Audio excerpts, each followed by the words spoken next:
17.500 деца се исклучени од образовниот процес, најголемиот дел од нив просат по улиците или пак се занимаваат со проституција.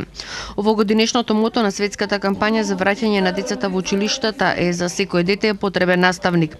Токму во таа насока се одржи денешната средба на ученици од повеќе градови во државава со членовите на Собраниската комисија за образование и наука. Учениците прашуваа, парламентарците одговараа на прашањата.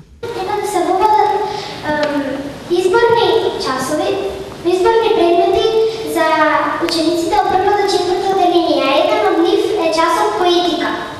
Зошто не е воведен ваков час? Јас ќе лобирам за тоа да има изборни предмети, поетика, ритмика, но сите тие работи можат да се изведуваат во еден друг систем, во едни други околности, многу поповолни од нашите. Тоа е можно само ако имаме целодневна настава. Ние се уште немаме целодневна настава. Иако беше најавено, министерот за образование Азис Положани не присуствуваше на средбата, така што прашањата на учениците кои беа наменети за него останаа неодговорени.